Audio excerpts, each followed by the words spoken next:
Pakistan came out to bat like they were on a business mission, but India came out and said they had their own business plan because they got Pakistan all out for 146 in the 19th over. Everything changed for Pakistan after that 13th over. Axar Varun got 57, Fakhar Zaman got 46. They got off to a really good start, but then India put on those brakes and didn't let Pakistan come back in. Kuldeep Yadav 4 for 30 in his 4. We are back at Cricbuzz Live. I've got a very happy spinner, Murali Kartik, and DK, who's very happy with the way India has gone about things. It was quite a comeback from India. Absolute turnaround, isn't it? You and me were in the com box, and what was it, 84? Yes. Very similar to what happened the previous time. And one will have to say that Pakistan have once again frittered away the chances, squandered all the chances, or the start, if I can use that word, because the start was fantastic. Sahibzada Farhan, 84, you would take it at this place in a final. But then once again, him getting out at the wrong time, and then Saim Ayub came, did play a few shots, but then one after the other, it was just a procession. You know, DK, we spoke about it in our pre-match show. They're getting those starts. They got off to that start again. They had a decent power play, 84 for 1 after 10. And then they just collapsed and spiraled downwards. And how? I think it tells you the quality of the spinners as well. Now, it takes a lot of character when door opens a little bit to find a way to just break it down and just get in. And that India have done really nicely. We went in with a very light bowling, Shivam Dubey being our fifth option. He bowled a nice first over, followed it up with a couple of decent second overs. But the fact is that when they got the opportunity with the spinners, all they needed was 1 wicket, which Varun got at the start. Then it was Kuldeep who just ran absolutely havoc through that middle order, which has been abysmal through this tournament. And yet again, in trying to push the run rate and keep up or put enough pressure without the confidence or in a way the skill also that Sahibzada Farhan had, have just in many ways, done things which they needn't have to do because they played some absolute ordinary shots. It's okay to try and put pressure back on a bowler, but you need to back it up with certain skill sets, how you want to do it. And that I felt they didn't do really nicely. You know, you said that they broke that door down because there were 5 wickets which fell in not even 6 overs. When we have a look at this ball-by-ball graphic, Kartik, just see between overs 13 to 17, there's so many of those red dots, 3 red dots in that 17th over, but a red wicket in every over from the 13th to the 17th. Kuldeep bowled the 13th and the 17th. Yeah, absolutely amazing, isn't it? Just looking at the way the word you used was caved in. Yeah, absolutely. It was just literally handing back the advantage to India. In a way, again, it comes back to something which we did speak, and you did touch upon that. Their lack of middle order batting or lack of form in that middle order batting, and you match that up against the quality of the Indian bowling. And I think that has been a big difference. Yes, forget the Indian batting and the fact that so many of the batters haven't gotten a decent gig. But just the way those spinners literally throttle you down, I think that makes a huge difference. Varun Chakravarti, Akshar Patel, all of them very different, all of them very varied. Kuldeep Yadav with all his skills, Varun Chakravarti with his inimitable style, just goes about his business. He's like literally stone-faced. There's nothing which comes out of him, whether he gets a wicket or not, very much in the Sunil Narayan mold. And then the fact that they come one after the other pretty quickly at you. And if you're losing wickets and you still have to have a go at them, it becomes doubly difficult. And I think that's where India is pretty good with their spin bowling attack. Not to forget all the others who are sitting outside and can't make the team. But really well done. I think you do know that the opposition have also come into play. But the fact that you have this comeback ability in your bowling lineup, I think India is very, very blessed that way. Well, you spoke about stone-faced Kuldeep. PK, we'll talk about him in a little more detail because 4 overs, 30 runs and 4 wickets. What does one do to play Kuldeep? We spoke about it in the pre-match show. They're not picking him. Like you said, maybe they're lacking skill, the Pakistani batters. But 17th over, 3 wickets, he's just completely eaten up the Pakistani batting. Don't get fooled by that graphic. He was 2 overs, none for 23. Now, you can ask any spinner. That means they've obviously taken him down in that first spell of his, which he bowled in the 7th and 9th over. But the greatness of a bowler is seen when you get hit, how do you react to it? And that's what he showed on the 13th and 17th over. That's why he is so liked by a Rohit Sharma and today by a Gautam Gambhir and a Suryakumar, because he has wicket-taking ability. And when he gets a wicket in an over, he's not getting one, he gets three like he did now. It doesn't happen always, but it tells you the mindset. Yes. Because when he is bowling that 17th over, after he's got the first wicket in the first ball of the over, the beauty lies in trying to strike again, which he is able to do. Did they play ordinary shots? Maybe. But he made them play it because they weren't able to read him. And that is where we need bowlers like Kuldeep who are able to put pressure because they are not sure which way the ball is turning, what shots to play against him. Saidzada Farhan actually took him down. He played beautifully against him. But the moment he got that opportunity, first wicket in the 13th over, and then he was held back. Axar bowled beautifully, even though he's not bowled at his best in this tournament. He came back, he struck again, and he came back in the 17th over, Kuldeep Yadav, and did his thing. 3 wickets in an over, outstanding. You know, DK is talking about that mindset of coming back. I'm sure you face it as well. Kuldeep, we saw Surya going, putting his arm around Kuldeep. He, like you said, stone-faced, wasn't showing too much expression, but he's someone who clearly knows how to calm himself down in spite of getting hit. Look, I think that is one of the prerequisites, if I can say, in T20. You leave your ego at home, sometimes you have to leave your emotion at home, and sometimes you need to have a memory of a goldfish. Just forget what happened. I think if you can do that, then you actually are in a fine place, because the action is so frenetic. If you've gone for runs, do you have the ability to just bounce back? And I think that is the biggest ability a bowler can have in this format. Forget what happened. Forget this is that my analysis is this. What can I do here on? And I think that is what actually differentiates between a very good bowler and an average T20 bowler. And look, you've got all the skills. And if you look at those 2 overs, he pulled 2 bad deliveries. One was a drag down, and he overcompensated with a real full delivery, which got smacked for a 6. So what did he do after that? He just came back to being a Kuldeep Yadav. Yes, he was helped to a certain degree by bowlers at the other end as well, who are doing the same job for you. But the most important trait is to forget. Forget, move on. Look at the situation. What can I do going forwards? You're talking about the bowlers on the other end, because the spinners were really having a field day today. 8 wickets between the Indian spinners. Axar getting 2, Kuldeep of course 4, and Varun Chakravarti 2. Jasprit Bumrah went and got those 2 wickets, but just the spinners and how lethal they've been, DK, today. Credit to Gautam Gambhir and Suryakumar Yadav to have the courage to keep playing 3 spinners across bilaterals and continue that in Dubai. Actually, in Dubai, it might be an easier decision to make because of how much the wicket helps the spinners. But bilaterals, they're doing this consistently, where they're playing 3 spinners, giving them 12 overs. They're playing with Hardik and the other fast bowler. It was Arshdeep most cases in bilaterals. But when you have Bumrah around, I guess it's a no-brainer. Apart from Bumrah, I'll pick 6 more spinners.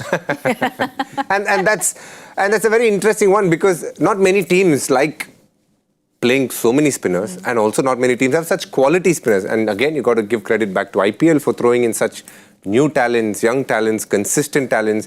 And Varun is someone who's just been here for about 3-4 years now, but he's dominated world cricket. He's #1 in the world in T20 rankings, and he's replaced someone who's #1, Ravi Bishnoi, which tells you the quality of bowling and spin department we have. And credit to all the bowlers, because you just give them a little bit of an inch and they are all over you like a rash, and they make it hard. And before that was Yuzi. Yes. Yuzi was, I still rate him as, along with Kuldeep.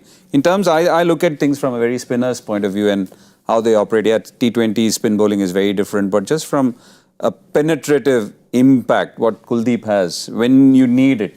There is a defensive bowling and there is an attacking bowling. Kuldeep and Yuzi had both. They can pick wickets, they can be defensive as well. But there are certain bowlers who have that defensive mindset, and I think that is why I picked the 2 of them as being very separate and more influential in a game.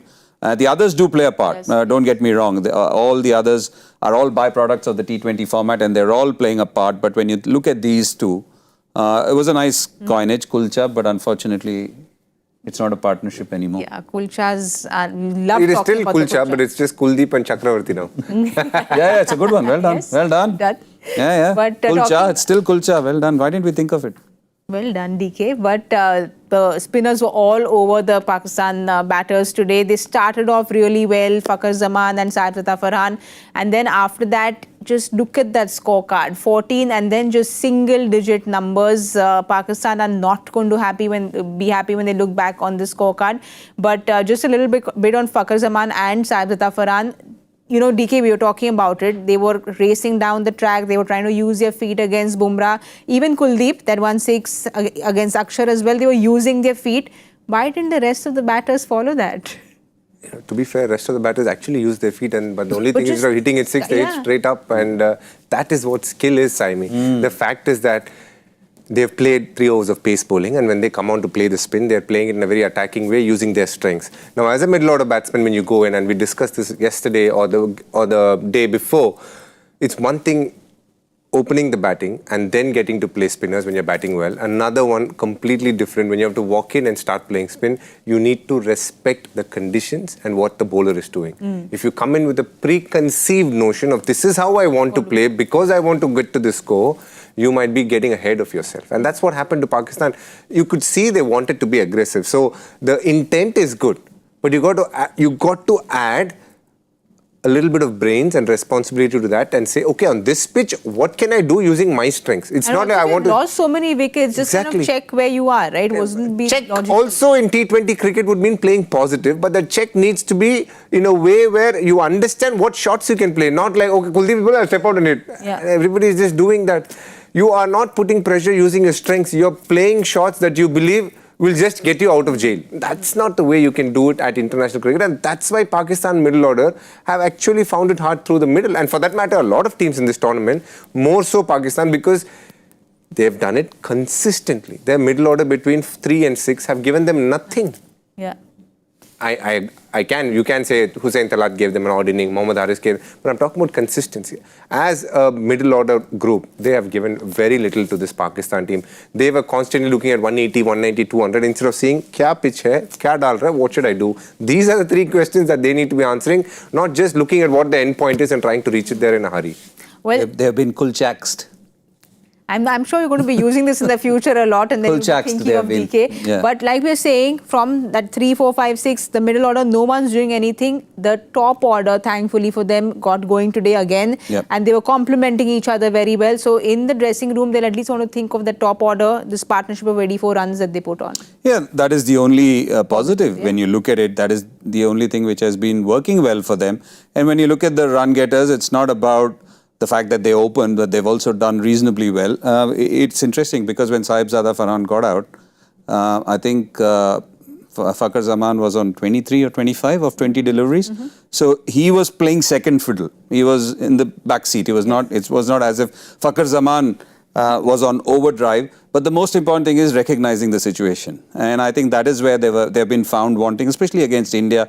I can understand all the other emotions coming into play. You already have a preset score in your head. But again, as DK pointed out, one is skills. Second is to have a game plan pertaining to that condition, to that situation. You can't just think, oh, this is what we have decided and this is what I'm going to come and do. You can't take the bowler for a fool. Yeah. Those 3 guys are very crafty bowlers. And I think that is where they've been found wanting. I understand it's a lack of sort of a loss of form, lack of form in the middle order. But again, they could have thought about or reworked their equation and said, listen, okay, maybe not 180, given the start we have. We've lost a couple of quick wickets. We did try going hard. It has not worked. It has been counterproductive. What do we settle at? Rather than going all guns blazing and getting out.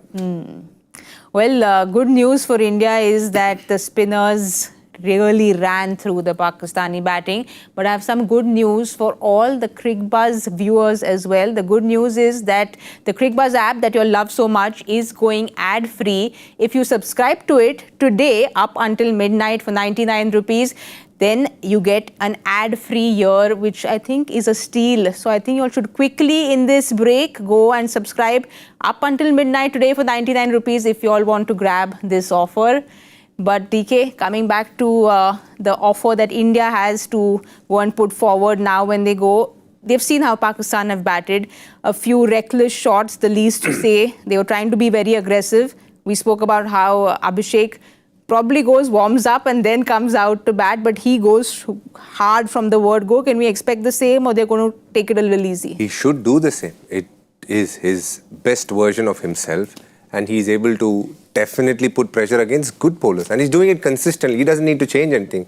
If it's meant to be, it's meant to be. He needs to believe that. He's got a game plan which is very effective because it is fueled by what he is good at. You know, where he looks at the field, if he sees no one on the offside, he steps beside the line, uses the pace on the offside. If he sees no one at deep mid wicket, he gets inside the line, picks it up. So there's method to it, madness.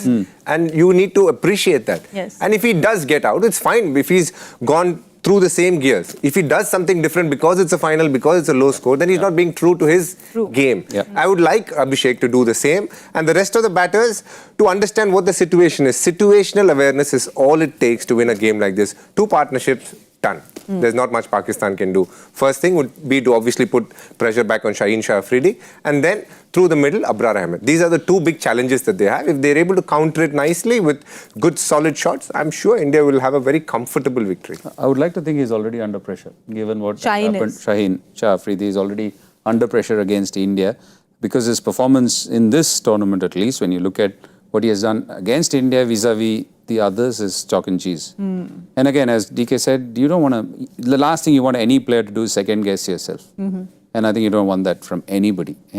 But you know, Kartik, we've spoken about Shaheen Shah Afridi. He has found his rhythm again. So has Haris Rauf, picked up those wickets. But we've seen that the Pakistani spinners surprisingly have just come out and surprised everyone else as well, because their numbers of the Pakistani spinners, when we have a look at the numbers here, they are the second most after India in terms of wickets. When you talk about even the average, second best after India. When we talk about the economy, second best after. So the dot ball percentage also second best after India. So do you think they have outdone themselves in this Asia Cup? Because with Pakistan, you say Pakistan, you think of pacers.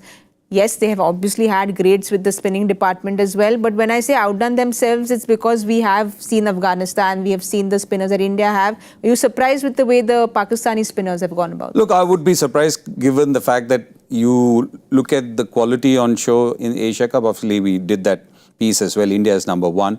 And everybody, and many of our cricketing pundits thought that it was Afghanistan, given what they had. But sometimes it's not about what you have on paper, but what you do. And Abrar has been one of the most economical bowlers. They have not used Sufyan Mukim, I think, beyond a couple of games.